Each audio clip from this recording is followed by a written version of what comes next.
Момичето на гробището е най-добрата ти приятелка, затова я прибираш у дома. Нощта е тъмно петно между вас, размазано отражение в прозореца до теб. Цветът на плод, забравен да загние. Тялото се бори с колана на седалката, първо с пръст, после с два. Радиото съска със статичен шум, тялото потрепва леко. Изучаваш лицето и същата челюст, същият нос, леко изкривен след удара с бейсболна топка, когато беше на 12. Кожата й изглежда като мокър найлонов плик. Мирише на мускус и сяра.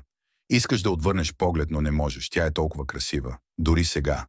Фаровете прорязват мрака, размивайки очертанията на черния път, пожълтели като болна плът. Пръстите ти са вкучанени от студа, устните ти напукани. А момичето до тебе мъртво и ти го връщаш у дома.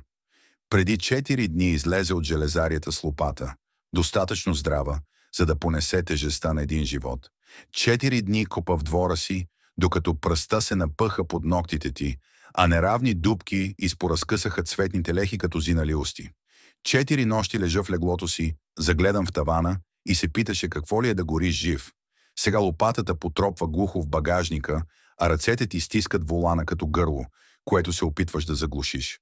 Тялото се обръща, зората придава на кожата и странен, рибешки оттенък. Лявото й око се изплъзва от орбитата.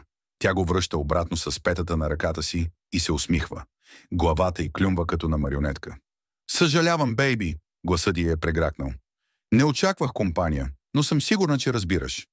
Под светлината на луната, с цвят на недоозрял лимон, Аделайн Маркъс се усмихва с венци, бели като черупка на мида. В съда момчетата казаха, че е било инцидент, че не знаели, че е вътре. Вярваш им.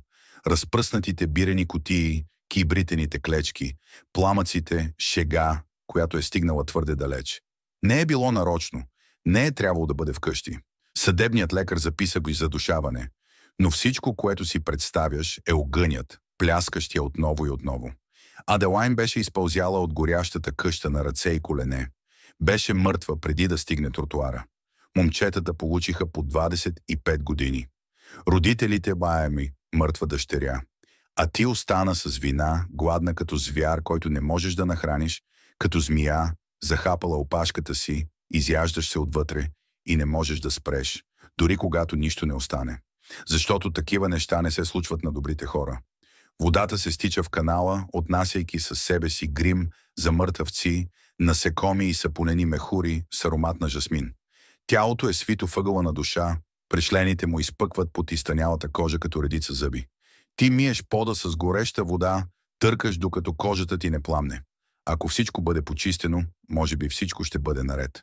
Не беше толкова зле, казва тя, върховете на пръстите й ровят под ногтите. Дори не мисля, че усетих нещо. Но устните й са цвета на раздавена слива, затова не й вярваш.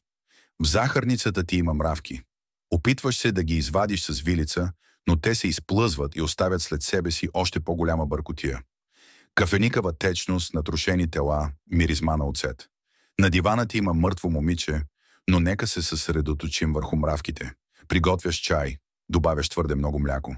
Сядаш на пода, кръстосал крака.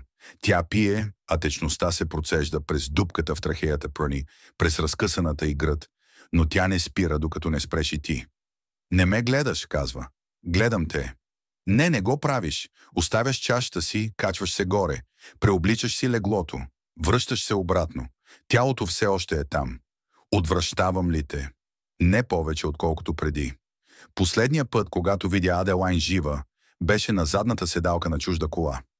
Улицата беше непозната. Вкусът на текила още горчеше между езика ти и непцето. Никога не сте били от хората, които ходят по партита. Двете приличахте на момичета, които играят на преобличане. Но под уличните лампи, в далечния тътен на музиката, изглеждахте красиви. Тя пя нещо тихо, притисна ръка към стъклото. Беше толкова близо, че можеше да усетиш дъха й. «Ти си толкова красива», прошепна. «Спри. Позволи ми поне веднъж да го кажа». И ти искаше да кажеш «Не ме гледай така». Искаше да кажеш «Искам да живея в града на ума ти». Искаше да кажеш просто да замълчим. Вместо това отвори вратата и излезе на тротуара. Прибирам се. Лежите една до друга, лице в лице. Крив нос.